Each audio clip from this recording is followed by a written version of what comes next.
My name is Mike Magasevich, and I am here to be your lead commentary, and joining me as my color man is Mr. Byron Dirksen. Say hello to the people, Byron. I am, of course, retired race legend Def Gordon, and I will welcoming you to the Hot Carl 500. The Wait, Hot sorry. Carl 500. Sorry, is this the wrong? This is the wrong gig. My bad. We are here to cover the action through this 1 hour long race of the Nordschleife. Those who are unfamiliar with the Nordschleife, of course, it is the track. It is up there on the Mount Rushmore of difficult tracks to race and famous tracks, and ones which just getting a clean lap is a victory here. Forget the actual victory. But one of these drivers is going to take that home. Hashtag Thugschleife. Thugschleife. Wait, did you say there's going to be an hour? I'm going to slow down my drinking. You may want to. So, the cars you're going to be seeing here are the WTCRs, which are World Touring Car Racing, I believe is what that stands for. It is the current top level of World Touring Cars in the world. The makes here today will be Alfa Romeo, Peugeot, Honda, Hyundai, Cupra, which is better known as Seat, Audi, Hyundai, and Alfa Romeo. Did I say Alfa Romeo twice? I might have. We have no just debate the Romeo. we have no Peugeots on the track so far, but that may change. They happen to be a black Peugeot. There is a black Peugeot, sir. I knew it wasn't a natural redhead. And World Touring Car, the touring cars are front-wheel drive cars. They wear their front tires very quickly, are relatively kind to the rear tires, though, of course. And they're a bit of a handful. They're a bit of a challenge and very rewarding to drive. If you've not tried them out, that's a great option in Race Room. I believe the only game that has them.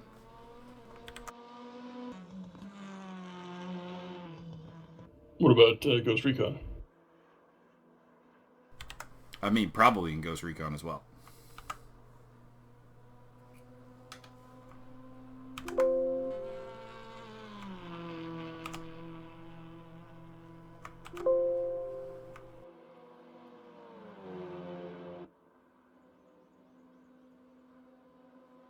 Fair enough.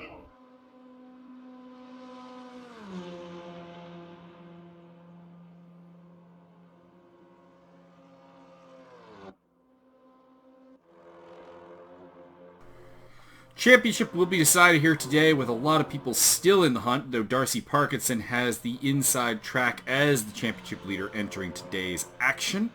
So look for him to be near the front with nearly inhuman speed and the ability to run exceedingly low wing while still being able to handle the tight, twisty bits of the Nordschleife, which is a track that demands a lot of compromise with long straights, very long straights that are going to reward low downforce and top speed, and at the same time there's going to be some areas where that's going to hurt you and you're going to require a lot more grip, and that will be the problem, the contrast, the compromise that these drivers will be looking to make.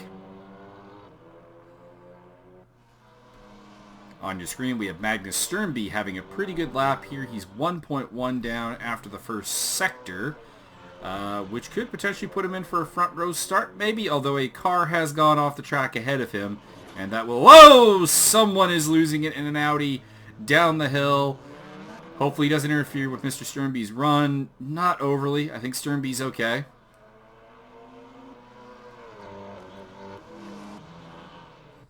And we're just in the practice right now with about 6 minutes to go. We will be heading into qualifying, the warm-up, and then the race, which, as I said, will be 1 hour in length, testing the durability and mental fortitude and physical endurance of the drivers. Because I know I wouldn't make it right now, but that's because I have a bad leg, which is something you also have, Mr. Byron. Yeah, well, it's not my fault. I was attacked by a sidewalk. Attacked by a sidewalk. It was vicious, horrible, tried to get one ankle, and then my right leg courageously tried to save the left ankle, and then gave up its own life. It's a heroic struggle. Heroic struggle for the end of times. Mr. Sternby is now officially 5 seconds down at the second sector, so he's looking at probably third position on the grid. Or, well, not the grid, because it's not qualifying, but third fastest in practice if he can keep up this pace and move past Jack Felcher, I do believe is the name of the third place driver from the United States of America, driving a Honda.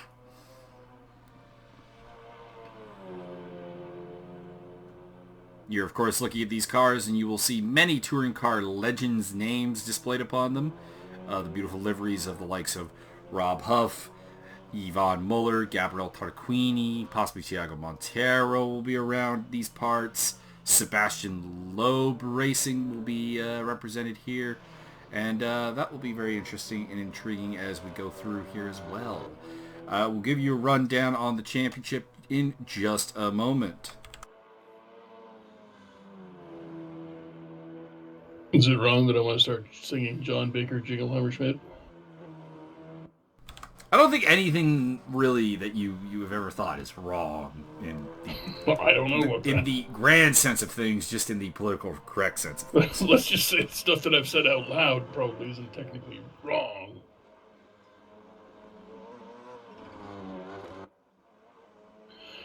The Canadian car, Darcy the Syndrome Parkinson.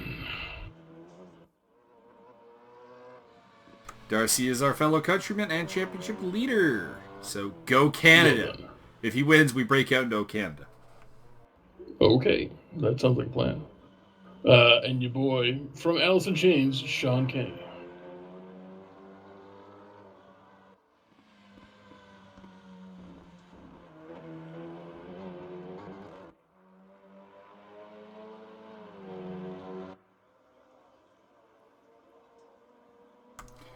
So as promised, I said I would give you the standing breakdown. Darcy Parkinson leads Martin Edmonds in the championship by 5 points. I do not believe Martin Edmonds will be here today. I believe he'll be forced to miss the event. So his championship dreams coming to a close. Grant Patullo is on 315 points. He's still within striking distance, along with Scott Nick, Richard DeRoche, Andy Blade, John Barker, Brody Steen, and that's about it. I'd say those are the 8 guys with any kind of realistic hope of raising the ESR Cup at the end of this race. Is Brody Steen, in fact, related to Kevin Steen? He is not. He is from a different country than Kevin Steen. Well, then I'm a lot less interested now. I mean, you could convince him that he's related to Brody Steen, or to Kevin Steen. I don't think it would be too hard. It'd be pretty easy. Come on, man. You can become top heel of the racing circuit. Top heel. Well, I mean, right behind Clapp. No. We don't discuss Clapp when he's not in the race. If he shows up, then we discuss. He who shall not be named.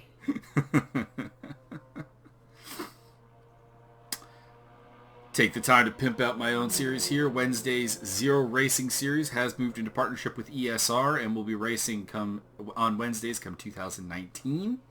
Right now we are racing on Wednesdays, continuing to gather information on what we want to do track-wise and setting-wise with the series at hand.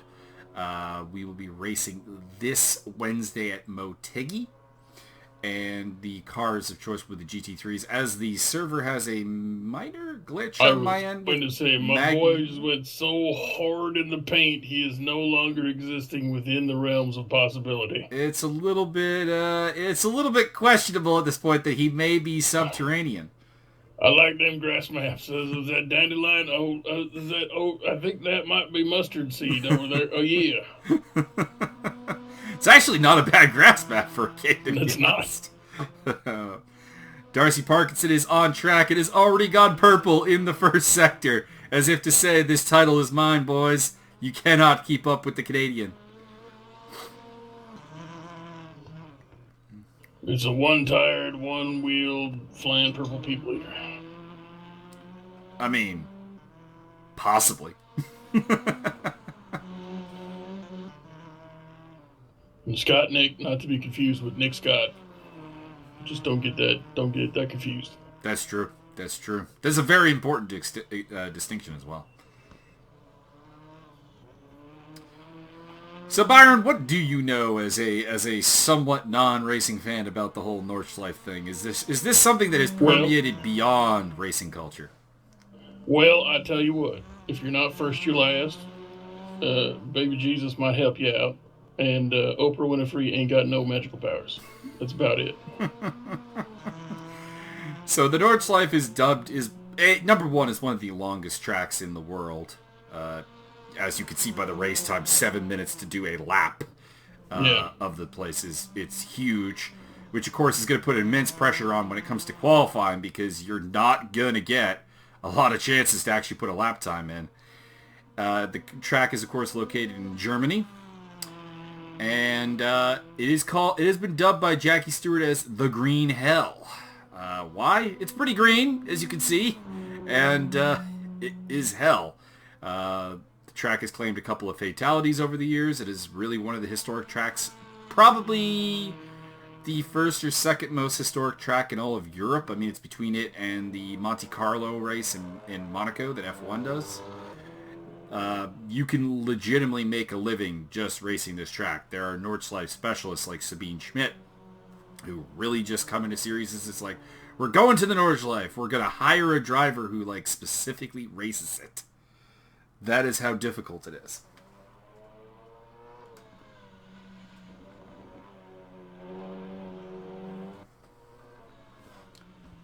Welcome Vinnie Roberts to the spectator booth. He is watching as we commentate live here. He's right behind you. I mean, maybe. Travis Wallace is on your screen right now. He was going to join us in the commentary booth. He has an injured hand and is racing through the pain because of his love of Nordschleife and his desire to climb up the championship standings. Currently in first place, so he's handling the pain well. I think he likes it. We're in qualifying, and Travis is on track looking to set the pace early. Heading through Sector 1, he has not made any major mistakes thus far. But it's early days in the lap. He's only about a half minute into a 7-minute lap. So, plenty of time to make the mistakes. Statistically speaking, he has at least 49 minutes to make a big fucking mistake.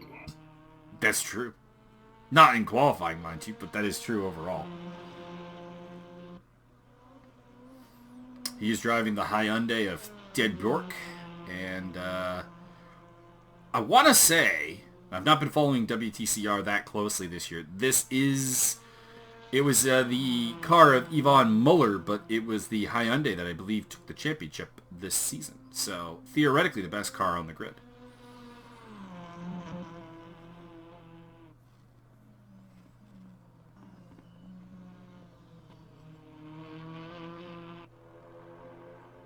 We have switched over to Richard DeRoche, who has gone purple in the first sector in his Volkswagen. Not necessarily a sign because it's early days yet. One can't take the purple sectors too seriously at this time. You also notice, of course, this is interesting, and this is one of the few tracks that is open to the public on almost a year-round scenario. And hence, you notice the graffiti on the track, which is an interesting feature that I don't think you see at any other track. I need to see one corner that just says "Dope Fish Lives." I mean, I would assume the graffiti would be in German, though. Yep, I'm not translating. Your German is not that strong? Knowing my luck, I'd say something very racist. Probably, but would you regret it if you did? Not at all. Not at all. Richard DeRoche is racing the car of Mehdi Banani, also known as Manny Bananas, from WTCR. Probably the most famous Moroccan driver. Gets a little sideways heading down the hill, but he does recover very nicely. Solid car control from Mr. DeRoche. I do like that pentagram on the roof. Indeed. Keeping control of the car through difficult circumstances and still has, I believe, a pretty decent lap going on here. Got a little bit too much curb there as well. So there's definitely room for improvement. But if he can put up a decent time here, it will stand him well. I mean, he still has plenty of time. There's like 4 minutes left in the lap. But off to a pretty reasonable start despite the mistakes. Because he managed to largely keep the car pointed in the correct direction. And handle that. He's gone purple in Sector 2 with a 3-minute 24-second .878 lap time so far through 2 sectors.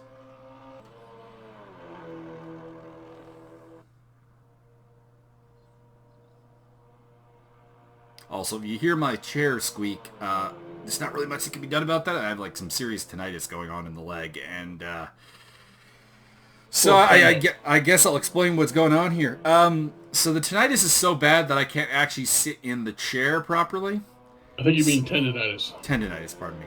Tendinitis. Listen, I know the ear bone's connected to the leg bone eventually. Eventually, through a great portion of the body, yes.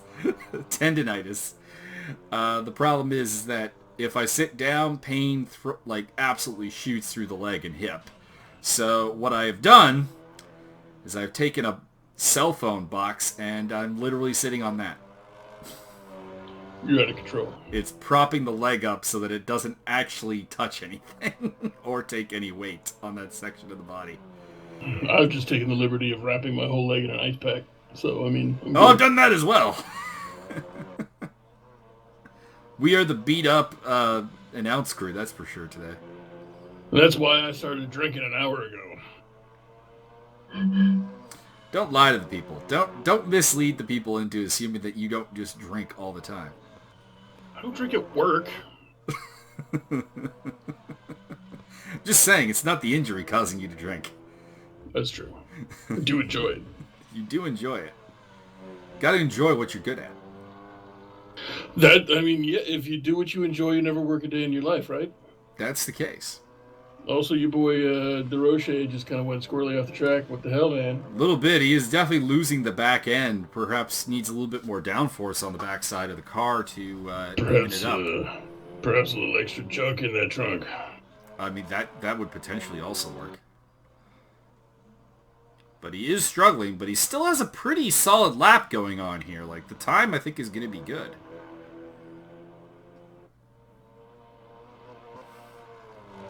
Despite the moments of loss of control. El Momentimo is not on his side today. It might be. No one else has put up a lap time yet, so we really have no idea. I hear that El Momentimo takes a higher pay cut than Shane's. Man, my brain just cut Shane. ROH. Shane Hagedorn? No. He's the guy that takes money for fucking... Oh, you mean the guy with the really, really thick thighs? Yeah, super booty. Whose name is also eluding me. Shane something, I can't... Yeah, okay, that joke went out the window. That joke fell flat. Dang it. I'll remember in like 5 minutes and just blurt it out while you're saying something clever. Probably. That is how it goes a lot of the time. I wanted to say Shane Strickland. I'm like, that's not right. That's not right. That's Killshot. I mean, in fairness, Killshot would take a very high percentage as well. Correct. This really, really long straight will cause a lot of cars to bog down, and that's what I meant when I was talking about the compromise between straight line speed and grip that's going to be made by all of these drivers, and which side of the equation do they fall on? Where do they want to be strong? Richard heading into the final little bit here, the stadium section of the track, also known as the Nürburgring portion of the track, where the other track that exists here comes into play. And he takes pole early on, although immediately loses it to Travis Wallace, who's put up a 7-minute, 14-second lap, and that is well ahead of Steve Carman and Richard DeRoche. But Darcy Parkinson's coming along. He's purple 2 sectors in and is looking to take that pole position back. A couple other lap times up. William Martin, Jack Felcher, Scott Nick, Alex... Feltzer. Feltzer? Feltzer. Don't say Felcher. That's not PG. And Alex Svensson have put up lap times, or is it Svensson or Svensson?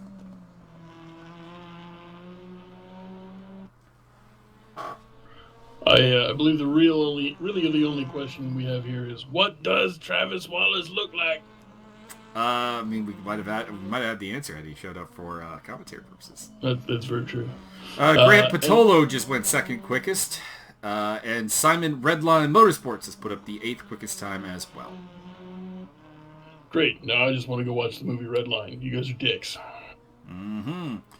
Parkinson. Also, I didn't know you guys allowed cyborgs. I mean, a literal car man. Seriously,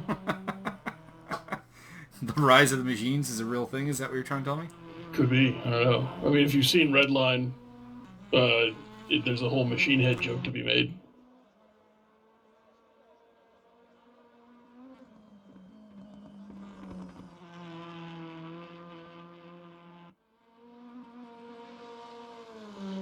Oh, it's Barker. Oops, I was doing Sean Baker, Jingleheimer Schmidt earlier. It's Barker, not Baker. Whoa, your boy DeRoche just went ass over tea kettle. Oh, that's not good. I'm still riding with Darcy Parkinson. Darcy the Syndrome Parkinson. Still leading the way. He's still got those two purple sectors, and he's almost at the stadium section. About a minute to go in his lap time if he can take pole or not.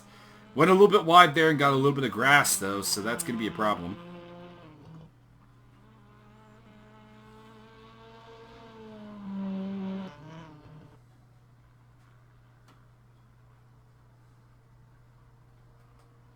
Travis Wallace still 4 seconds ahead of literally anybody else, and everybody else seems to be qualifying in that 26 to 28 second kind of scenario. I think Darcy will be the real question mark here. It's between, I think, Wallace and Parkinson. Question mark man.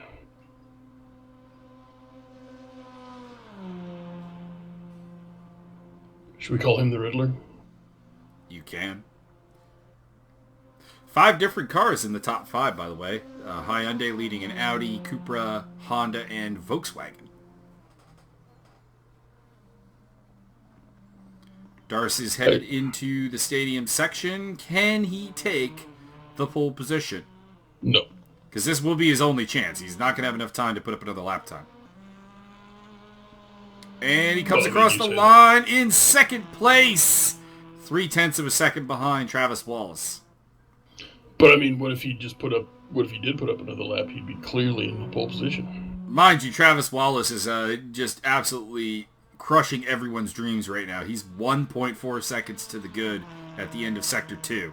So he's about to go even faster than that pole time.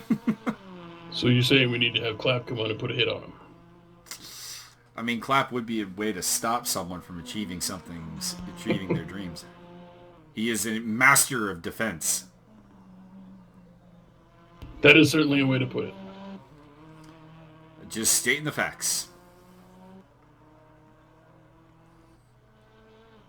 So Wallace, 1.4 seconds to the good. He's got about 3 minutes to go in the lap. So he'll be able to finish before qualifying is over and really take a stranglehold. I don't know if anyone else is currently threatening pole position. So he doesn't even really need to put that faster time up. But it would pretty much secure pole, I think, if he continued on at this rate. Riding the curb slightly hard, but otherwise is putting up a very calm and tidy lap that should be easy to replicate for him. It's a good sign for the race if he can be smooth as well as fast.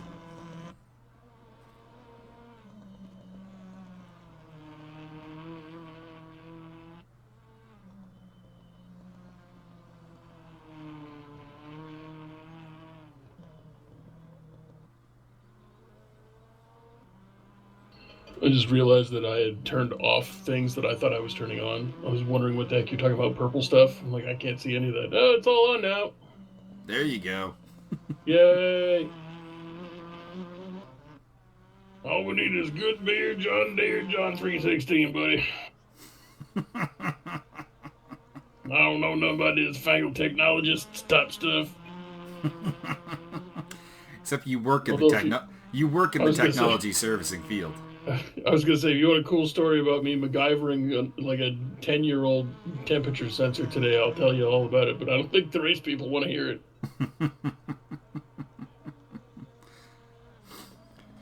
Travis is heading towards the stadium section shortly. We'll see what lap time he's got here and what we can really expect out of the Hyundai man. Wallace currently ranks... I want to get his current position in the championship correct. Except that I do not see him. So he's much further down than I thought he was. I had thought that a man of his pace, because he was very dominant last week in Mid-Ohio, would be a little bit higher up than he appears to actually be. Oh, there he is. He's in 15th place, so he's not even in championship contention. Just basically fighting for pride and might be able to crack the top 10 overall. I'm going to go ahead and chalk that up to his rampant heroin use. I mean, such rumors would be somewhat unfounded on a perfectly gentleman racer who will hopefully in no way take vengeance on me on the track for your aspirations about his heroin use. I don't know what about them accusational type stuff, but he definitely tried to buy heroin from me 5 minutes ago. Stop dealing heroin! I'm not dealing it. I'm just sometimes selling it to people. Into the stadium section comes Travis Wallace, and can he beat his own time? The answer is no! He lost out a little bit of ground. Oh, no, actually he did. For some reason it was saying he did not, but he did. Looks like maybe our last guy who might have a chance at putting up a lap time to improve himself is William Martin, or William Martin, I'm imagining, based on the Spanish heritage. He is currently in 4th place, and only about 0.5 of a second behind Grant Patolo. He is 1.6 down at the second sector, but is on his personal best time. So that could indicate that he may be able to promote himself into the top 3. Possibly very high, actually, because being only 1.6 off, if he can put together a decent third sector, he's got a shot at maybe even a front row start. Because I do believe Darcy Parkinson lost a fair amount of ground in the third sector when he was running his lap, and that would be where William Martin would have the chance to gain a lot of ground potentially on his Canadian rival on the grid here today. It's probably one of those weirdos from Saskatchewan where you ain't got no corners. They have corners in Saskatchewan. They're all right angles. They lack elevation changes is more the problem. That's true. They only got elevation changes in the winter when the snow drifts, change course.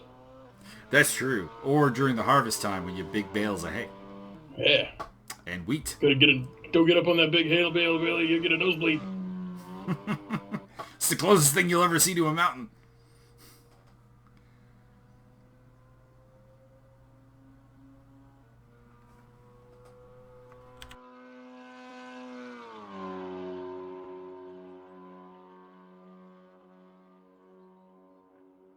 I'm trying to do the dual accent so that we have essentially a 3-man booth. Getting a little schizoid on me is what you're trying to tell me? Not at all. Maybe. Welcome to the stream, Lucky 7 Wolfen, who is watching us live. The Wolfen? The Wolfen is indeed the case. Is this on the Facebook? This is on the YouTube. Oh, right. What was I thinking? My brain's not working great. Into the stadium section goes William Martin. It's going to be a little bit tight if he can get this lap time in.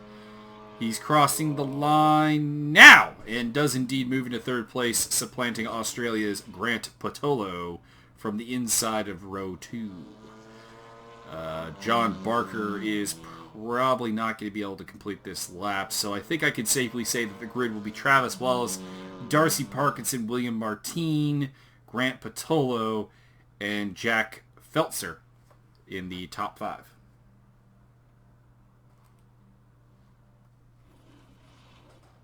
We are now in the 5-minute warm-up for the race to continue. Heading out to the track is Darcy Parkinson in the Hyundai.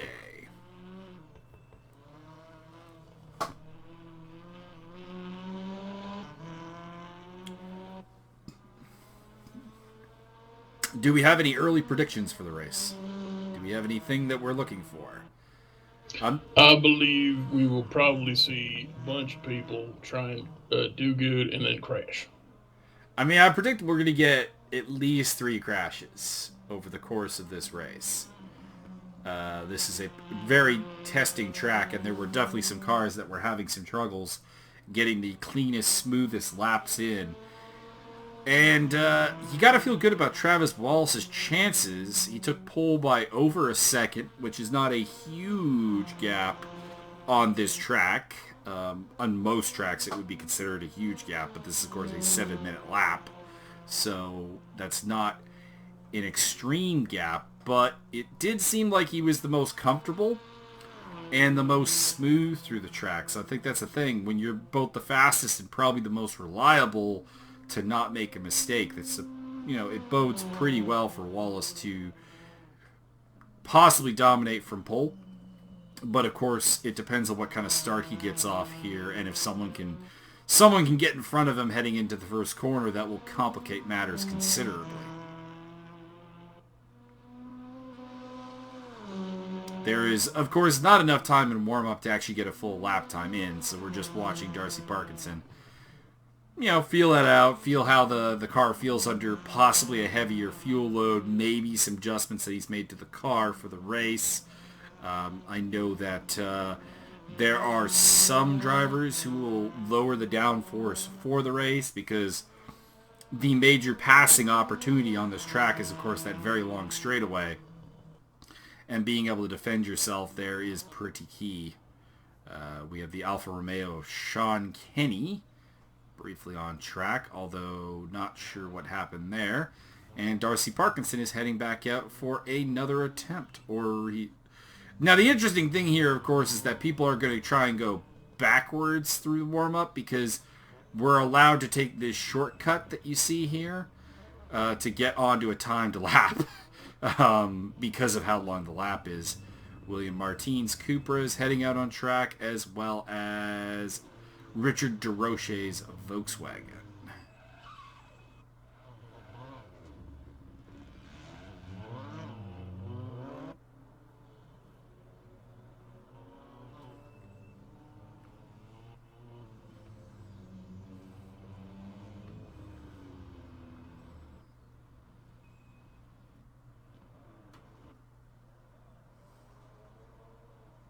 Magnus Sternby is on track and definitely struggling a little bit.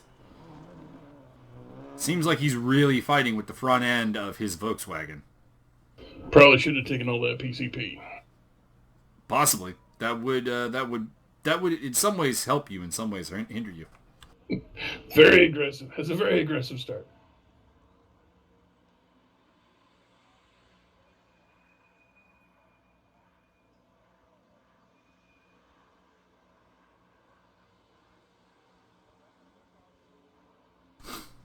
This race commentary is brought to you by No Named Iced Tea, which I'm chugging by the liter.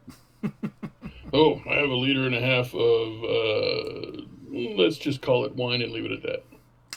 We'll leave it at that.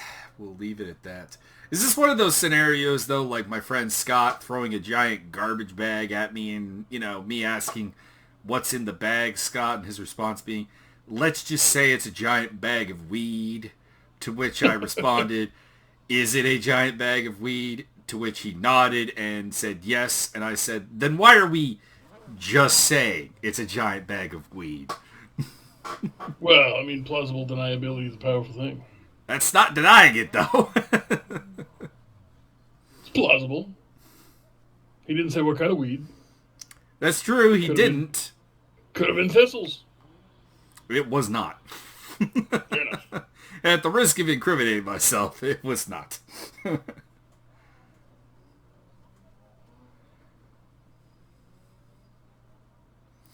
We are just wrapping up the warm-up now, and we will be headed to the grid for the race. 60 minutes around the Nordschleife Green Hell, and that's going to work out to be about 9 or 10 laps. I'm not sure if they'll require a pit stop or not, but we'll see. The car is joining the grid slowly here. It will be Travis Wallace who leads them away from Darcy Parkinson, William Martin, Grant Patolo. I forget who's starting in 5th place. Jack Feltzer is 5th place, actually. I do recall that now. And it looks like we're focusing on Steve Carman, the 8th place starting Honda from All Inkle Motorsports, the team headed by, of course, a legendary gentleman race driver, Rene Munich, who just, while we're killing time here, funny story about Rene Munich. He took pole for a WTCC race once and literally told his teammates that he was going to get out of their way and let them race because he's a gentleman racer with money. And they had to convince him that, no, you have to start the race like a normal person. It's always nice when people with money are actually humans. Yeah. Darcy Parkinson gets a good start, and he gets in the inside of Travis Wallace and takes the lead. We said that was going to be key because we feel that Wallace is a very fast car, but the two Hyundais have gotten away at the front. William Martin is in third place, followed by Patolo, Feltzer, DeRoche, Nick, and Carmen. Then Redline Motorsports and Barker, rounding off your top 10 positions. In the meantime, Travis Wallace just absolutely went around the outside of Parkinson. He's taking no prisoners and is back in the lead. It's going to be a little confusing with the two very identical Hyundais out front. But the number 11 car is Wallace. The number 48 is Parkinson. Patolo is trying to go on the attack against William Martin, Volkswagen versus Cupra. Sister brands, as it were, of course, Volkswagen owning Seat, which is the owner, the actual manufacturer of the Cupras. That's just simply their performance name for their cars is Cupra. Felcher, DeRoche, Nick, Carmen, Redline, and Barker is still your top 10, followed by Svensson, Kenny, Sternby. I do not know who BAL is. My apologies. Ferreira and Stamper rounding off the field. BLA is Andy Blade, sir. Andy Blade. Andy Blade did make it. Okay. Andy the Razor Blade. The Razor Blade. Parkinson still keeping with Wallace, who's blinked a little bit out of existence. Has Wallace had a computer problem?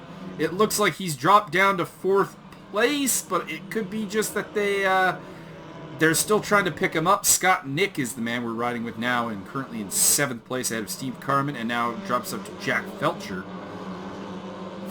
who is battling with William Martin for 4th place. Grant Patolo got past William Martin at some point. We did not catch that. You're going to get the angriest email in the world from Jack Feltzer. It may be. It may be. I apologize for any butchering of names that happens during this podcast. During this shoutcast, I should say. We are joined in the chat by Jay Walby, aka J Dub. Welcome. Jason the Wallbanger. Indeed. Richard DeRoche currently on the tail of Jack Feltzer. Got it right that time. They are closing in on William Martin, whose Cooper appears to be moving a little bit slowly. Travis Wallace has seemingly stabilized his connection and is running in 3rd place in the Hyundai behind Darcy Parkinson and Grant Patolo. Those three seem to be the ones making a getaway. William Martin, who had the pace in qualifying, doesn't appear to quite be able to keep it up in the race. He is heading kind of on his own. And then it's Feltzer, DeRoche, Nick, and Carmen. Then it's Redline and Barker, Sternby, Kenny, Svensson, Blade, Fahea, and Stamper rounding off the field. Travis Wallace is the man we are riding with right now. He is on the tail of Grant Patolo in a battle for 2nd place. Volkswagen versus, Audi versus Hyundai, which of course, again, Audi, Volkswagen, Seat, all kind of linked companies. So an interesting rivalry within the greater Porsche family, also on this grid.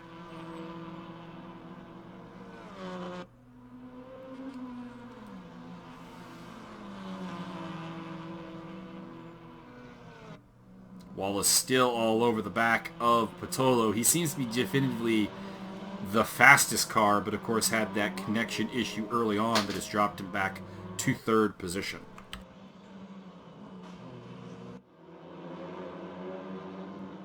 Would it be too far to suggest that perhaps 1, 2, and 3 are now an Axis sandwich?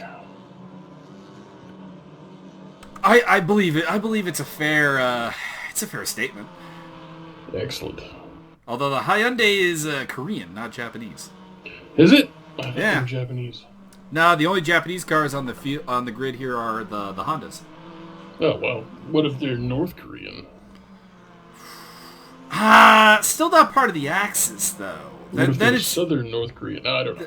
then it's just kind of like historical enemies of the United States or something. I suppose, if you must. Wasn't that one of not to get into politics too far, but wasn't that one of the George Bush things, the axis of evil? Wasn't that one of them? I think. That was one of them, but Germany wasn't involved. I win. Still axis. Doesn't matter. Decades don't matter. Time doesn't matter. Darcy Parkinson's starting to make a getaway here as Grant Patolo is holding up Travis Wallace and holding himself up with some defensive driving right now. Audi versus Hyundai. Brain names. Can't look them up fast enough. DeRoche is dropping back. Yeah, so's Redline, so I'm wondering, did those two perhaps have an incident that has dropped them down the field a little bit? Because they were running in that kind of 7th through 9th area, and both of them dropping back to me suggests perhaps some minor contact between the two? Well, I was hoping for major contact. I mean... Major contact, I think, would drop them further down than that. So I'm gonna go with a bit of a minor fender bender that the cameraman missed. Dang it! I signed up for major impact. Major impact is a thing that you always appreciate, sir. And there's a guy who can deliver that to you, but he's not in this race. Correct. He who shall not be named. We go back to the battle between your boys going in. Jack Feltzer. It's a battle for fucking second and third. There is. There's also a battle going on for 5th place. Scott Nick has gotten ahead of Jack Feltzer, and they're still battling that out. And while we go back to the battle between Walt, William Martin has been the guy who I think is really winning off of this whole battle for 2nd place, though, because that Cupra is suddenly looming a little bit large in the background there of the battle for 2nd place. Is he perhaps a Cupra Trupra? He is perhaps a Cupra Troopa. We ride with Jack Feltzer, who is trying to make a move on Scott Nick through the long straightaway section. Looked like he had it, but when he pulled out of the slipstream, he just hit that air wall and is generally failed. By the way, John Barker has moved up into 7th place, overtaking a couple of cars in a bit of a mess there. He now heads Magnus Sternby, Steve Carman, Richard DeRoche, Simon Redline Motorsports, who's recovering from a little bit of an off himself, and then it's Fahea, Kenny, Svensson, Stamper, and Blade rounding off the field. Steve Carman has been the man who's been kind of dropping back for a good chunk of this race. He's now under pressure for Richard DeRoche in a battle for 9th place between Honda and Volkswagen. Feltzer is still directly behind Scott Nick. And he seems like he's got the pace, and I'm not sure how Nick got ahead of him. We had that happen off camera. And the question is, can he maintain against what appears to be the faster car of the Honda of Feltzer, who is the top Honda in the race right now?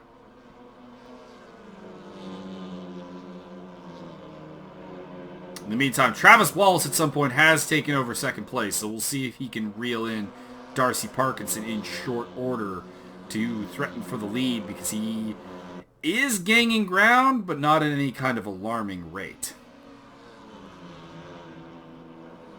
Bit of a mistake there from Scott Nick, who's under pressure. Scott Nick, by the way, the Division 2 championship leader, so congratulations to him. He's doing very well here today, and is probably going to wrap up that Division 2 title.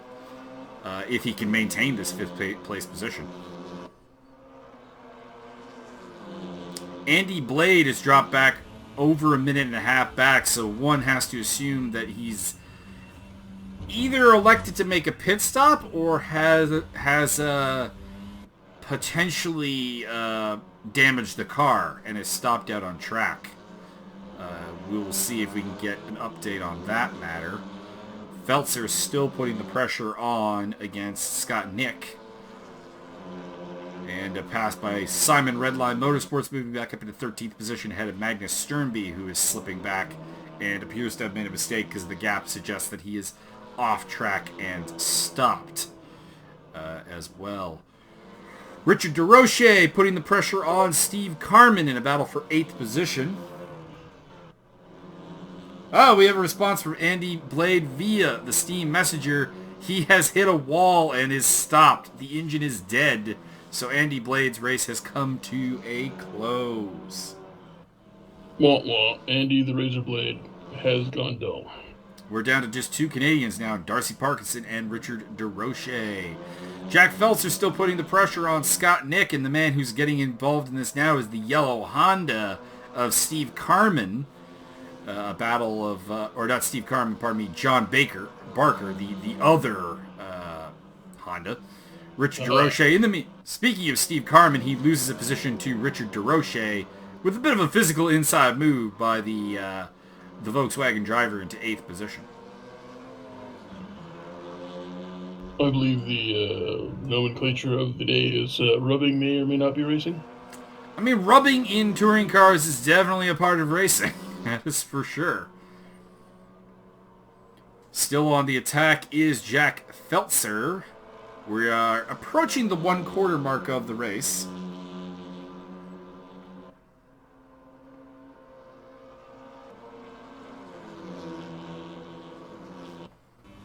Still leading the way is Darcy Parkinson, who's built up a 3.8 to 4 second lead over Travis Wallace. Well, that lead's climbing. That lead's climbing fast. Oh, yeah. It was. He just hit the straightaway is what it is. Oh, I see. I almost saw it go up to 5 second lead. Mm-hmm. It'll randomly expand and then contract every time they hit that straightaway. Yeah, I can see. I can basically watch the time difference and see who's going around what corner. Mm-hmm. Feltzer is on the tail of Scott Nick still, battling for the position. And it's really bringing the other guys in because you can see Richard DeRoche and Steve Carman in the background. They are catching up to this three-way battle between Nick, Feltzer, and Barker for 5th position.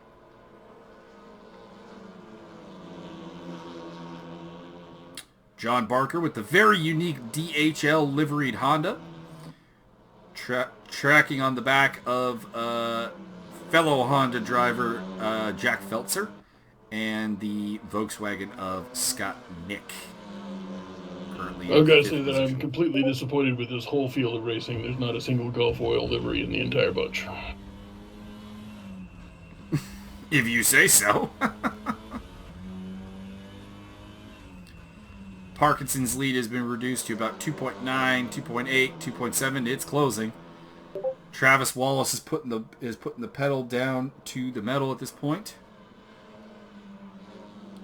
Feltzer is still pressuring Scott Nick for 5th position. And the man having a very lonely race is William Martin, but I'm sure he'll take it. He's in 4th place.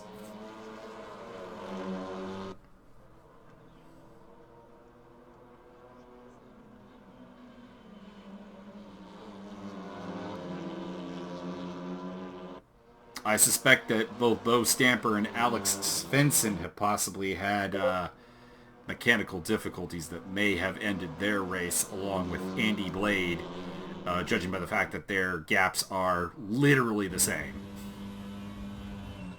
Suggests to me that all 3 cars are likely in the pit lane.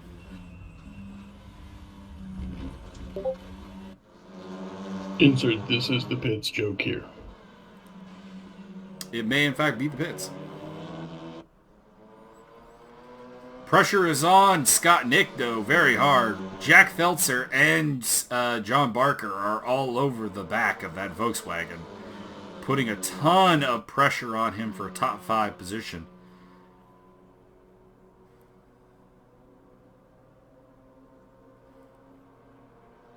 And onto the straightaway they go. By the way, speaking of pressure, Travis Wallace is now very much on the tail of Darcy Parkinson in a battle for the lead. Parkinson, of course, looking to wrap up the championship here today. That he leads over Martin Edmonds by 5 points. Martin Edmonds is absent.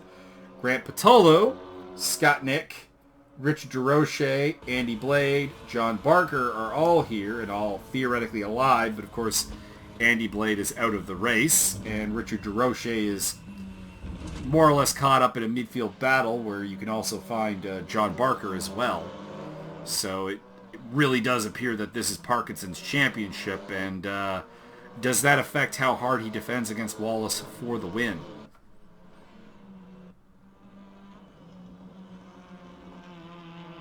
Right now, though, he doesn't really have to make that decision because Wallace has not quite gotten into a position where he can possibly shove the nose up on the inside of the Canadian race leader.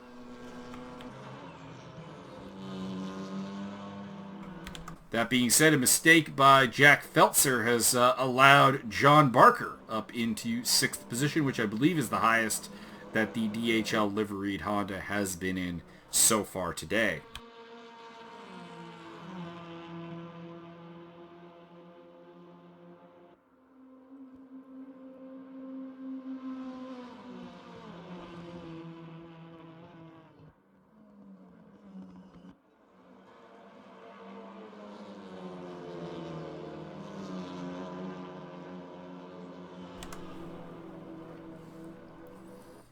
By the way, we will be resuming the Race App Global Series this weekend, November 24th, I do believe. P2s at Imola will be the event for the upcoming time, and we also have an upcoming Winter Invitational Series between Redline Motorsports, or RLM, versus ESR, which is the championship you're watching right here. John Barker is all over the back of Scott Nick. Nick held off against Jack Feltzer, who has dropped to 8th place. Richard DeRoche's passed him. He's made a mistake, and the camera cuts away. What the F? Barker has taken 5th place. We know that much from Scott Nick. But the camera turning off of that battle at a very inopportune time denies us the ability to see what happened there in full. Scott Nick is trying to make a comeback, though. This automated stuff is garbage. I'm trusting this. We're trusting this because, unfortunately, we're on 2 different sources, so we need the same thing in front of us. Correct. He's got the pressure back on against John Barker. Barker's not sprinting away from him, though. Nick is not letting him get away that easily. DeRoche in 7th, followed by Feltzer, Carmen, Fajea, Kenny, Redline Motorsports. No, he's in the wall. He's in the wall. He's in the wall. Barker has made a mistake and rubbed against the barrier. That's going to drop him back to 6th place. Can he mount a comeback against the Volkswagen of Scott Nick, who is just, outside that one mistake, has not been particularly fast, but has been very, very game. Meanwhile, at the front, Travis Wallace still putting the pressure on Darcy Parkinson, but has not found a way to make his way around and into the lead yet.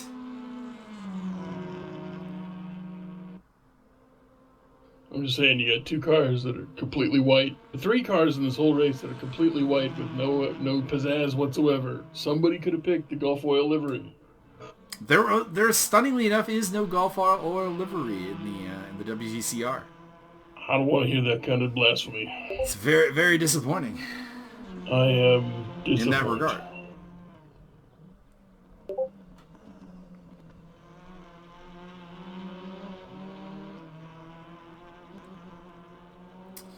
Pressure still building between the 2 Hyundais at the front, though. They are pretty far ahead. They have an 11-second cushion back to Grant Patolo, who himself has a pretty decent cushion back to William Martin, who has a pretty good cushion back to this battle between Scott Nick and John Barker, which I feel may rage the entire race over 5th place. Both men making a mistake that has been pounced on and taken advantage of by their opponent. And the battle continues. Can't resist. Every time somebody says pounce, I gotta do that. You are the Monty Brown. This is ridiculous. Pounce. He seemed like a good guy. I miss Monty Brown. I do. Well, by all accounts, Monty Brown is a very nice guy. He left wrestling to take care of his daughter's kids when their mother passed away. So anybody interested in further wrestling, Mio Dread and I, we do a podcast about wrestling. Do a podcast called The Squared Circle Jerks. You can find it under that name on YouTube. I'm a lot more vocal. He's a lot more vocal on those, yes. Sometimes more negative, but a lot more vocal in general. Barker still piling the pressure on against Scott Nick. He pressured him into a mistake before. Can he do it again? In the meantime, it looks like Travis Wallace has made a minor error. He's drifting a little bit back. And speaking of minor errors, John Barker has a meeting with the wall once again, and that's going to end his assault on Scott Nick's 5th place for the time being. Gosh dang it, Juan Barcadero. Why you have to do this? It looks like the timing might have a glitch on it because per this, Steve Carman is about 6 minutes behind the lead, and that would put him in last place. I'm looking at a lot of weirdness. Like, Carman's time is weird. Your boy, was it Stabber? No, Swenson. Swenson's like 6.5 minutes behind the lead. Svensson, I think, is actually fairly far behind. I was going to say, are we going to see a lapping soon? I feel that both him and Bo Stamper are probably going to be lapped before this is over. Herr Stamper, you need to drive the faster, yeah.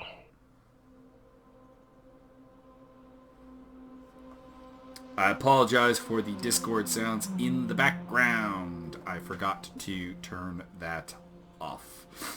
I will make no such apology because I closed mine. Also, you can't hear it anyway. Can't hear it anyway, yeah. There's nothing to apologize. For all you know, I'm listening to Twilight of the Thunder God right now at full volume. Ah, it's a good song. Indeed. Wallace still putting the pressure on as they head into the pits. So I was correct that a pit stop would be required, it would appear, because Parkinson and Wallace have hit the pit lane. We agree that Grant Patolo's nickname should be the Platypus. That is what I call him, actually. Excellent. Grant Patolo in the pit lane as well. Now, I would theorize everyone's going to pit this lap because the lap is so long that you're not going to see a lot of variable pit stop strategy. But who knows? Maybe someone can turn an extra lap, but I'm doubting it. Yeah, there we are. The top 7 have all entered the pit lane. Make that the top 8.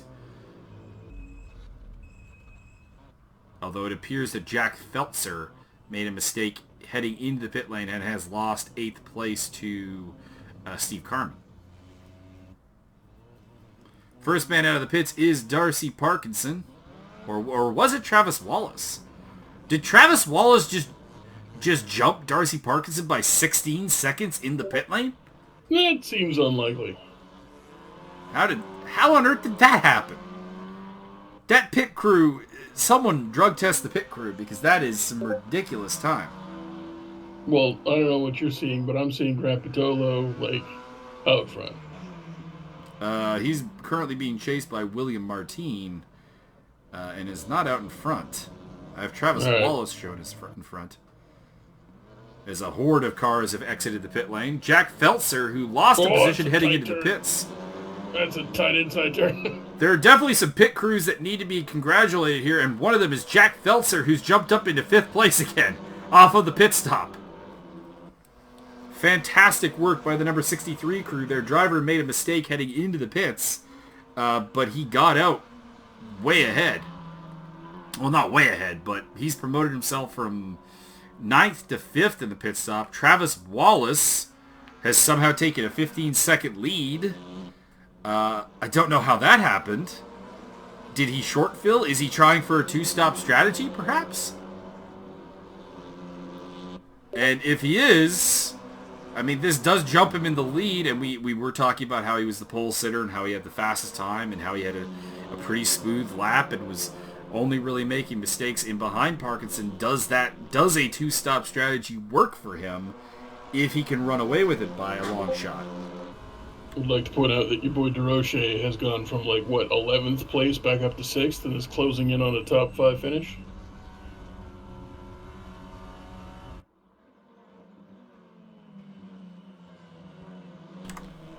Yeah, Richard DeRoche is he's up in 6th place right now. He's another guy that got a great pit stop. Him and Jack Felcher got great pit stops out of this. Feltzer! And they have jumped Scott Nick and John Barker, who have dropped down to 7th and 8th after battling over 5th. Steve Carman and Fajea are rounding off the top 10.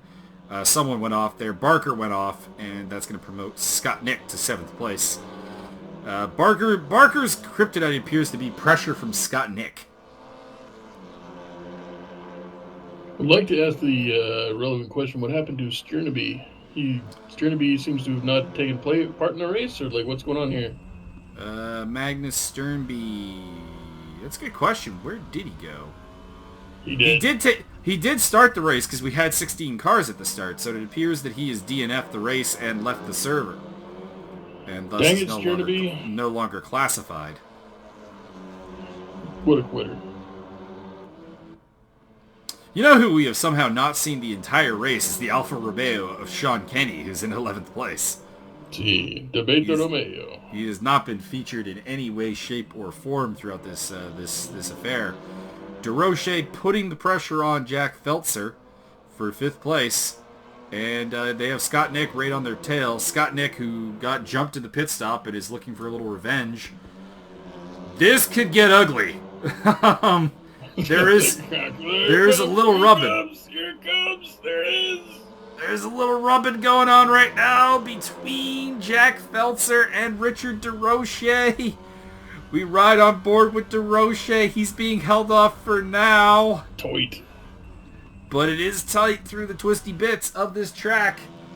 Not exactly a traditionally big overtaking spot, but they got some side-by-side action there. So your boy Nick's looking to try to do a little slingshot shake and bake. Mm-hmm. Scott Nick is perhaps the man who could benefit off this the most. He is right on the tail of this fight, of course in a literally identical car to Richard DeRoche. Both are driving the number 25 Mini Badani car. And a little side-by-side action as well. Go to side by Isla, and then you turn into the corner, and then perhaps you shift down and then blow the engine. DeRoche hanging on for now against Scott Nick. Simon Barker, or John Barker directly behind him, but Simon Redline Motorsports. And Steve Carman in the shot there a little bit further back. Or not Steve Carman. Yeah, there's got to be Steve Carman. Or possibly, who it might be is Alex Svensson, who's fallen down a lap. I believe that's a lapped car that we're seeing. Hey, speaking of Sean Kenny, we have him on stream finally. It's your boy. What's up? He's fighting against Philippe Fajea in the Cupra over 11th position. Somehow these two have passed Simon Redline Motorsports, who must have had a problem.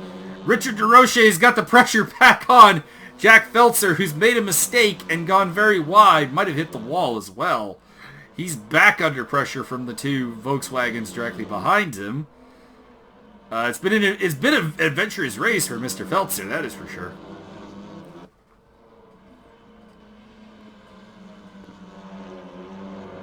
Can DeRoche make a move? We've seen him go side by side with two different cars this lap. So he's very determined to make his way through, and it looks like he's got it. Feltzer goes quite wide and off the track. Loses a spot also to Scott Nick. Both Volkswagens are through, and he may also lose a spot in the background to John Barker in the Honda. Steve Carman actually is the car in the background there, although being displayed as 6 minutes down, so that appears to be a timing glitch that was throwing us off prior. Not to be racist or anything, okay, but like a lot of these cars look a lot the same to me. Whoa! Okay? Someone's off! That guy's ass over. Massive pile up! Jeebus Creebus. Scott Nick That's made a big mistake. John Barker's been caught up in it. Steve Carman's been caught up in it. Scott Nick appears to still have the car moving, although he's lost the front fender. In the meantime, Travis Wallace, now if he is doing a two-stop strategy, and it's the only logical thing I have for him having gotten out of the pits as far ahead of Darcy Parkinson as he did, was that he short-filled or something. I don't think it's working because he's losing ground to Parkinson, and certainly doesn't have a pit stop gap. In the meantime, also off screen, we've seen the podium position change hands. William Martin has moved into third place ahead of Grant Patolo. Jack Feltzer is on the attack against Richard DeRoche. These two avoided the carnage for the most part and have come away from it well ahead of John Barker, Scott Nick, and Steve Carman, who were the ones caught up in that accident. They're down in 7th, 8th, and 9th. Fahea is now in the top 10, having taken a spot from Kenny. And they have passed Simon Redline Motorsports. That may have happened a while back, though. All right, are we just not going to talk about the fact that this guy's supposed last name is Redline Motorsports? I believe he represents the Redline Motorsports group, and they all changed their last names to that. That infringes on my culture. That's cultural appropriation, because I've watched Redline like a bunch of times, okay? That's not a culture. It can be. We'd like to welcome Tex Mike to the stream, as well as Ma Ed. Tex Mike, you motherfucker, give me some armadillo eggs, you son of a bitch. Do armadillos lay eggs? They do not, but it is a delectable fucking dish that is it's basically stuffed jalapenos inside a layer of hamburger and then wrapped in bacon, as I understand it. That sounds delicious. And then you put it in your head and you eat it, and it's apparently the business. I'm very hungry now. Scott Nick, while we were talking about armadillo legs, made a mistake and has dropped behind both Philip Fahea and Sean Kenny, dropping him out of the top 10. He's down to 11th place. We also saw that Sean Kenny's door is a little bit dented in, so the Alfa Romeo has been through some of the wars. So what is he dented indoors? Scott Nick has made a pit stop is what it is. So he's gone for a second pit stop. I don't think that was intentional, but that could be trying to... he replaced the damage. He's replaced the front fender of his car that was damaged in that carnage we saw earlier, last lap. So apparently that was giving him some troubles, that he's made a pit stop to repair the damage. Can he climb back up the grid, though? No. Because this has dropped about 7 seconds behind Redline Motorsports and well behind the top 10 cars of Sean Kenny and Philippe Fahea. I'm going to just say no. I would think not. And of course, we still have that question up front of, did Travis Wallace fill the car up all the way? Because his pit stop was 16 seconds faster than Darcy Parkinson's. What did he do? Like, have 3 lug nuts changed? Well, okay, so the generally longest part of the pit stop is the refueling process.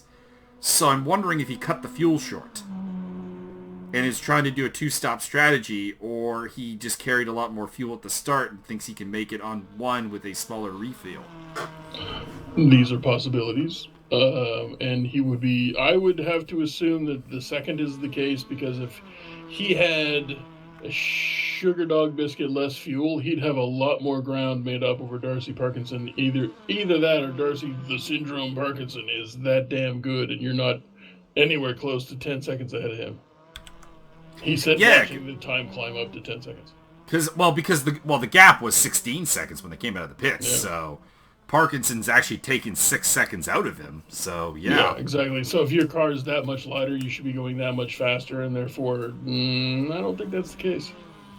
Yeah, it feels like maybe Wallace went with like a full tank of gas and Parkinson didn't at the start of the race. That could be what we're looking at here, and he did just like a splash of gas refill. I wish I had looked at what the fuel permutations were for this race. I would be able to tell you a bit more, but I did not, unfortunately. Nerd. Check that out. What of it? You big old race nerd. I'm a nerd in all senses of the word, sir. The real important part here is, am I going to get them armadillo eggs, or is Tex not sending those? Text Mike, we have a request for armadillo eggs. Please confirm or deny that you can provide these. In the meantime, Wallace still leads from Parkinson, William Martin, Grant Patolo, who made a mistake at some point and dropped down to 4th place. That's the only explanation I have for the gap. Richard DeRoche is still in 5th ahead of Jack Feltzer. John Barker is in 7th place, followed by Steve Carman, Philippe Fahea, and Sean Kenny rounding off the top 10. And of course, the interesting thing is Ken Scott Nick, who's made a second pit stop, charge back through the field in any way, shape, or form. Or is the 12th place that he currently holds going to be all that he can manage? Again, kudos to Travis Wallace has to be thrown out here. He's racing basically one-handed and winning the race. What do you think he's doing with that other hand? From my understanding, I believe it is bandaged. The stranger. I don't think that's even the stranger at that point. That's not the stranger, that's the mummy. That's the mummy at that point, yeah. But still leading the way, and has led the way for a good chunk of the race anyways. I'd say Parkinson led for more, but we're now with Simon Redline Motorsports in the Hyundai in 11th place. Not overly certain why we're riding with him. He's about... I guess he is about 4 seconds behind Sean Kenny, and that is one of the closer gaps that we have on the track. Again, Sean Kenny, big fan. Love Alice in Chains.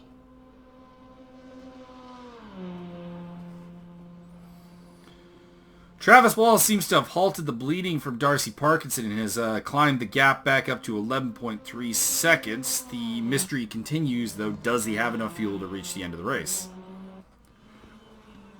No. Maybe. I don't know. I believe our theory is that he does, and that the reason he was able to have such a fast pit stop is a heavier fuel load at the start, therefore requiring a significantly lower fuel refill. My question is, even if Mr. Parkinson, the syndrome, ends up in 2nd place, does he still get enough points to lock down their championship? Yes, he does. The only real threat to him... because keep in mind that Travis Wallace is like down in 15th place in the championship and is not a factor as far as that is concerned.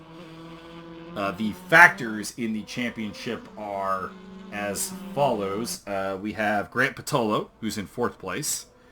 We have Scott Nick, who is in 12th. We have Richard DeRoche, who is in 5th. We have Andy Blade, who has unfortunately retired from the race, and therefore his championship hopes are over. And we have clearly established that he is from Saskatchewan and can't turn corners. Can you confirm or deny that, Mr. Andy Blade? Simon Redline Motorsports putting the pressure on Sean Kenny for the last top 10 position. Alfa Romeo versus Hyundai. Whoa! That might be how the Alfa Romeo's door got so dented earlier on in the race, as Sean Kenny goes way off track and loses 10th place. Sean Kenny may or may not be drunk and leaning against the wall the whole way home. To wrap this up, as far as the championship permutations, John Barker is the other one who is alive in that hunt. He is in 7th place. So, yeah, Darcy Parkinson at this point would easily wrap up the title. I believe that Scott Nick would wrap up the Division 2 title. Although there are some questions about that with... No, he's got that. And Division 3 would go to the currently absent Edward Gonzalez. You mean I could have been doing a Spanish accent this whole time? Could have been. Damn it. John Barker is the top running Division 3 guy in the race, but I don't believe mathematically could catch Edward Gonzalez. Well, no, he is speedy. He is speedy. Having raced Edward Gonzalez, I can confirm. Oh, pit stop for Redline Motorsports. He's going to lose 10th place back to Sean Kenny. I wonder what that is about. Did he make a mistake with his fuel calculations? And that's going to promote Scott Nick for sure to 11th place. As I say that, Scott Nick does indeed take 11th place. The pit stop to repair the damage, I think, has backfired on Scott Nick. He lost 3 positions, and at best, I think he can get 2 of them back. We saw a mistake from Sean Kenny, and Sean Kenny only has about a 15-second lead over Scott Nick, so another mistake could prove definitive to getting Scott Nick back into the top 10. We are for those of us at home that have zero idea, how far out do points place? Like the points placing positions are as follows. 1 second while I pull it up. Points will go all the way down to last place in this race. I was going to say, come on, nerd, you're supposed to know all the numbers. Andy Blade has responded to your accusations of him being from Saskatchewan. He is from BC. Oh my God, he's got to be from Vancouver. Can't drive on nothing. I think he's from the deepest, darkest regions of Surrey. By the way, Byron is from Prince George, so confirm or deny, Andy, that you're from Surrey. Oh my God, there's frost on the street. What do we do? No, that sounds like Mississauga, where I live. It's pretty much the same. It started snowing here literally on Friday. And, well, it started Thursday night, and then on Friday morning there was actually enough to affect driving conditions. Apparently Andy is from the interior. Oh, very nice. Well played, sir. Indeed. So, yeah, on my way to work on the bus, I saw no fewer than 4 accidents. And that's on a 15-minute bus trip. Yeah. I'm going to go out on a limb and say that Andy's probably from Williams Lake. But I'm probably wrong, because there's a lot of room in the interior.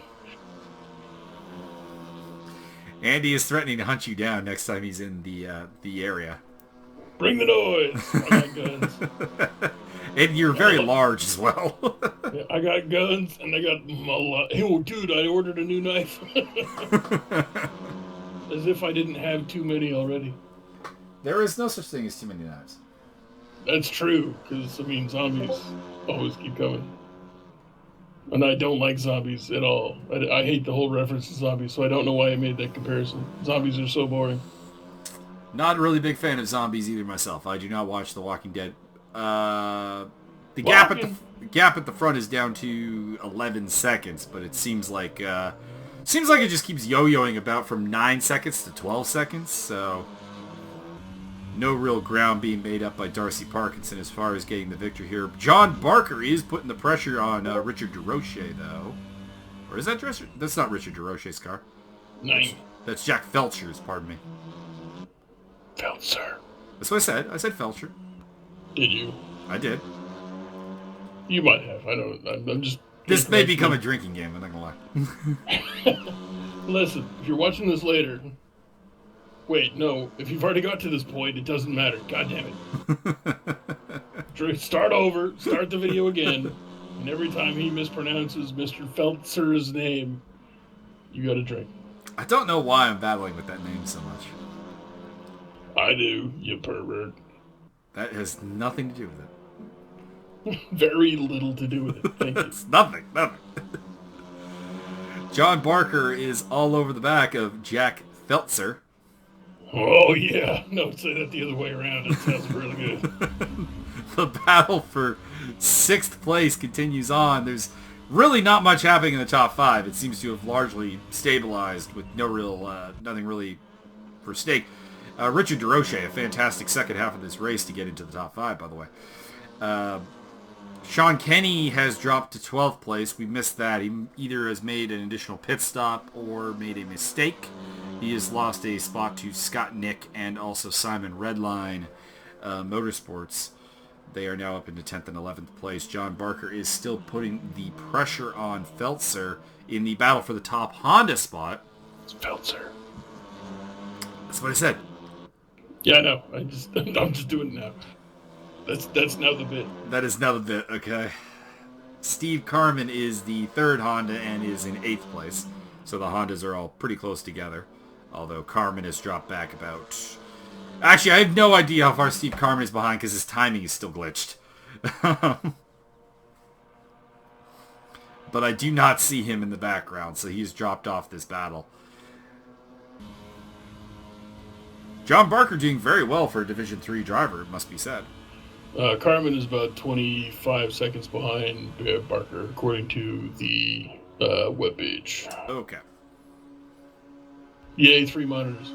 Indeed.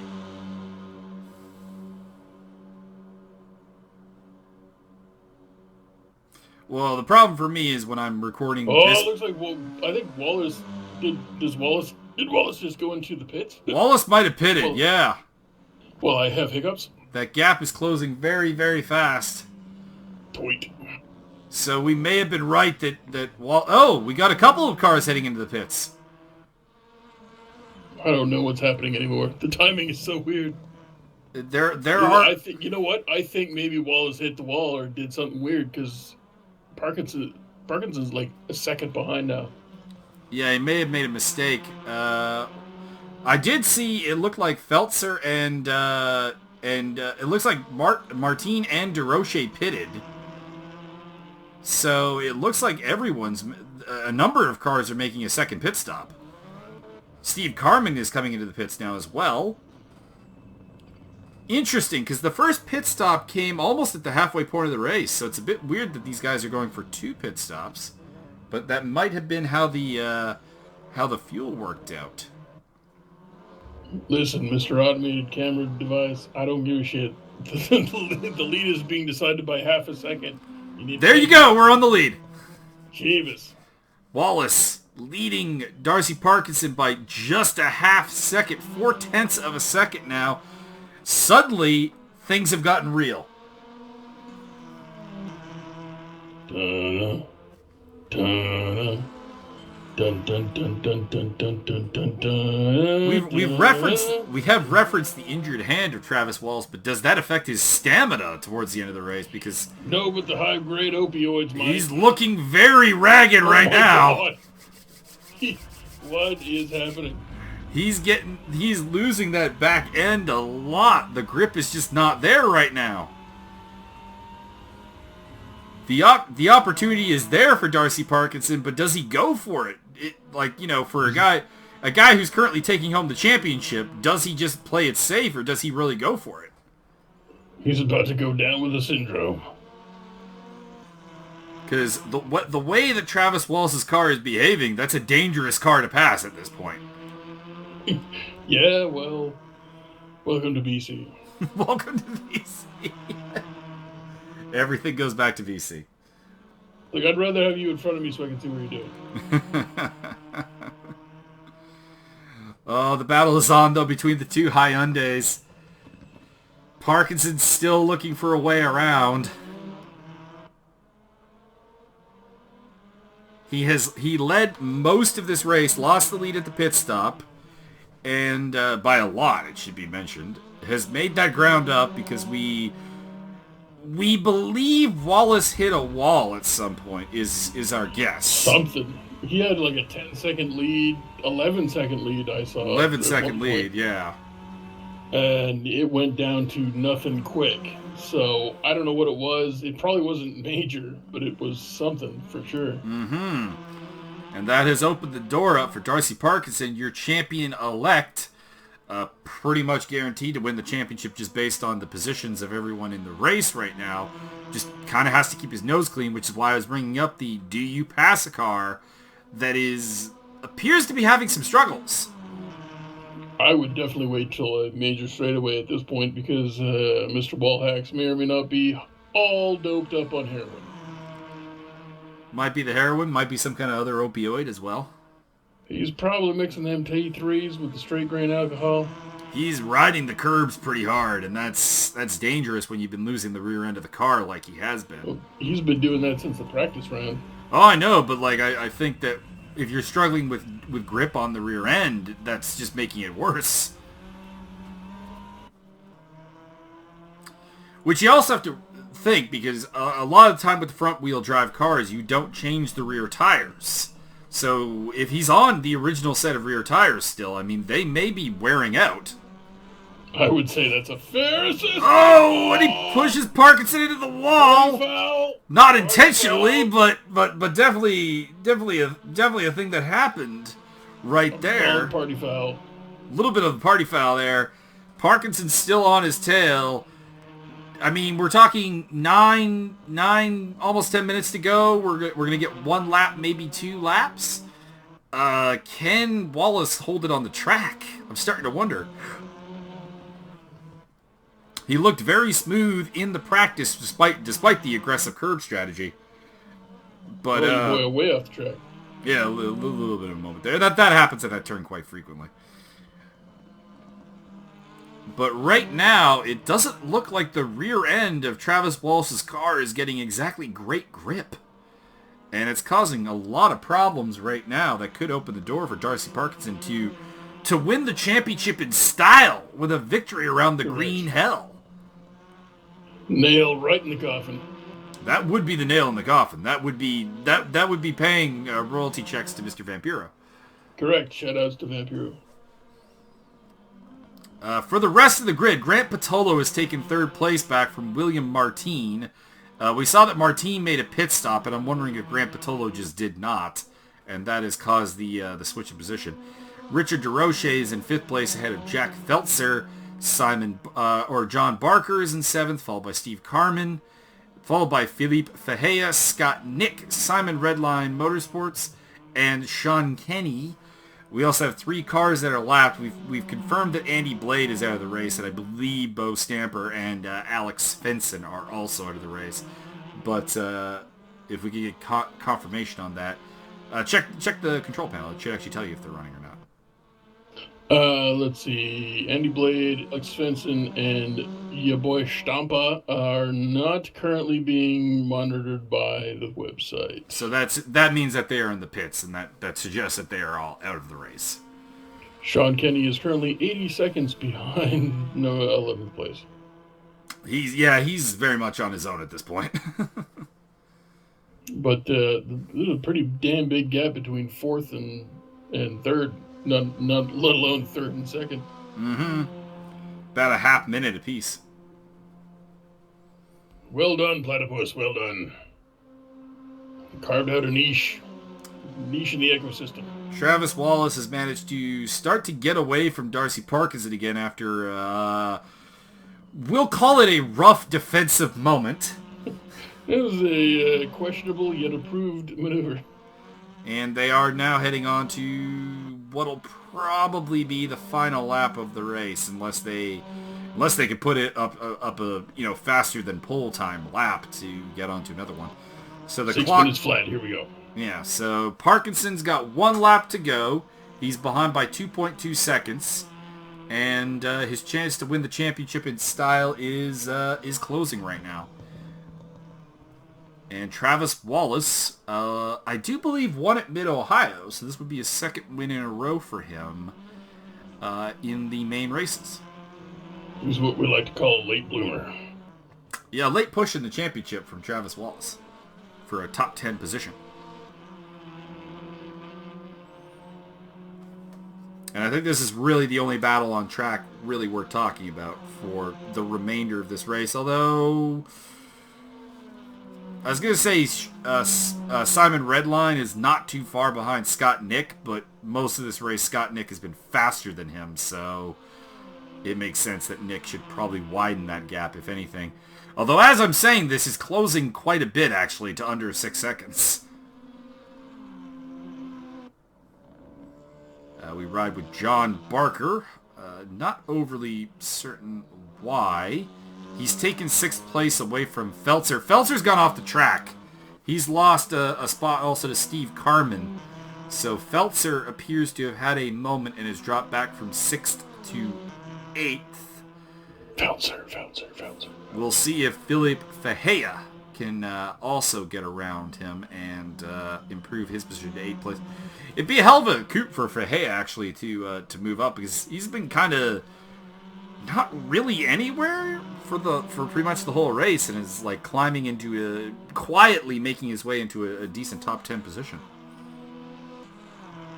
Yeah, there's a pretty big gap between 9th and 10th. I don't see anybody. I mean, unless Redline Motorboat there can get himself all the way up past the... Whoa! I hate to interrupt, but Wallace has gone off the track. What was that? He has gone off the track, and Darcy Parkinson has taken the lead with 1 lap to go. It's too late in the race. He took too many beforehand to kill the pain in the hand, and now he is dead. Dead in 2nd place. So probably still going to take home 2nd, though. I was going to say, it's not that bad. Not that bad. You can calm down. Redline Motorsport has overtaken Scott Nick as well for 10th place. Well done indeed. It looks like Scott Nick went off the track, judging by the fact that he's now 25 seconds behind, though. Oh yeah, that's pretty good. So he had... And Canada will win the championship of the world. 2 Canadians in the top 5. Not too bad. Not too bad. I mean, it could have been 3, but... I don't think it really ever 3 was on the table. Andy Blade did not appear to have the pace. Listen, he's from BC. I got a little faith. Now that you've learned he's from the interior, you are the Andy Blade fan club now. He's not from Surrey. He can drive. Hey, he was like 6th place in the championship. Well, that's what I'm saying. He probably could have beat them all. Mm-hmm. There's gonna be like a Byron fan fiction where Andy Blade was somehow robbed of the victory here today.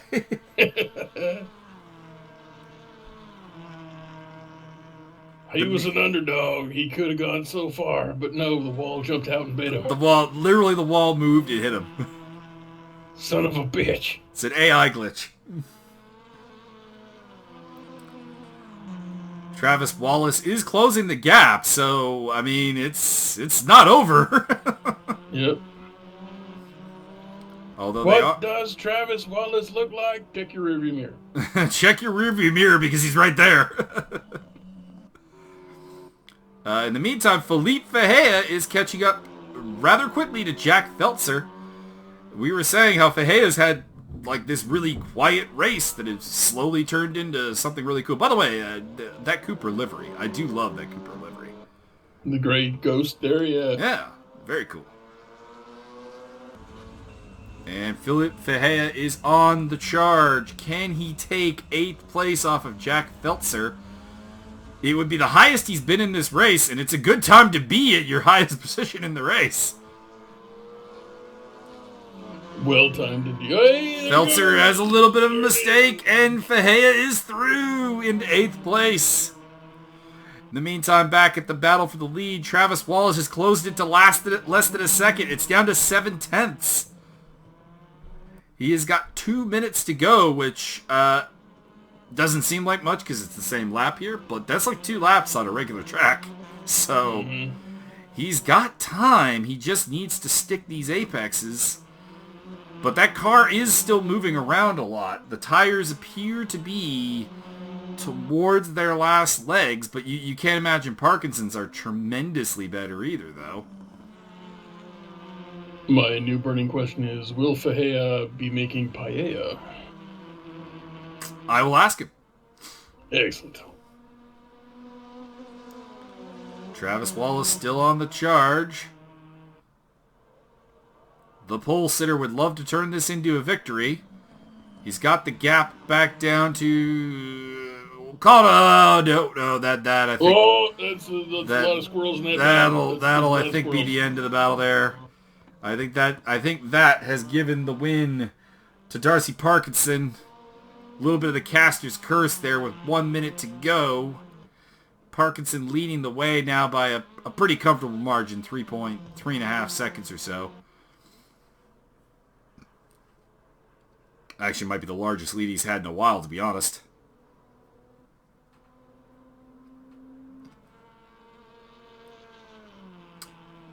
Still a pretty strong showing from the Hyundais. They'll take a 1-2 here today, and there really hasn't been anyone even to really challenge them. At the start of the race, there was some mixing it up with Grant Patolo in the Audi, but he fell back pretty early on when Travis Wallace made his way back through after the connection glitch, and hasn't really been a factor since. It should be mentioned, Richard DeRoche is closing on William Martin very quickly, but I don't believe there's enough time left for him to make up the 10 seconds that still separates the two cars. Possibly true. You boys closed back in within half a second. Travis Wallace getting the pressure back on. Can he make the move right at the line? He cannot. Darcy Parkinson is your winner from Travis Wallace. We ride with Grant Patolo, who looks like he's going to bring home third place without really any too much ado. He ran in second place for a little bit. Might I commend Grant Patolo for having the most diverse color scheme in the entire race. Indeed, the Leopard Audi color scheme there. Wow. With the Lukoil. Russian and Luxembourgian sponsorship. Very nice. That's a lot of oil money. He'll take third, and fourth place looks like it'll go to William Martin. As stated, he's losing ground to Richard DeRoche, but not remotely enough time for DeRoche to make any kind of run on him here. Come on, all Canadian top 5. He will need some defectors, I will admit. Need some defectors. William Martin coming across the line, top European in the race. He's giving a little action. Very nice. Little wiggle, little flash of the headlights. A little bit of a beaten up car here for Richard DeRoche as he comes across the line in fifth place. Close the gap nicely. Looks like sixth is going to go to John Barker, the Division 3 winner in this race. Congratulations to him. Tip the hat. Very solid outing. I'd like to congratulate him for being the yellowest car on the entire track. Steve Carman coming across the line in 7th position. Just let that be a lesson to you folks. Cyborgs don't pay, even if you are an entire car man. And the guy that we were lauding and applauding for really a very solid last third of the race or so, Philippe Fehea, coming across the line in 8th place in the Cupra. The Grey Ghost. And then 9th will go to Jack Feltzer, who you gotta feel could have had more in this race. Simon Redline Motorsports in 10th. Another guy who probably could have had more was Scott Nick, who finished 11th place ahead of Sean Kenny. And then we had the DNFs, Bo Stamper, Magnus Sternby, Alex Svensson, and Andy Blade out of the race. And watching from the sidelines, Darcy Parkinson takes the championship. Division 2, I do believe, will go to Scott Nick, with Division 3 going to the absent Edward Gonzalez. Congratulations to all the winners. And I hope you enjoyed our commentary, and join us. ESR's next event, I do believe, is, like I said, the Race App Global Series. And for me and for Byron Dirksen, we are out. Peace.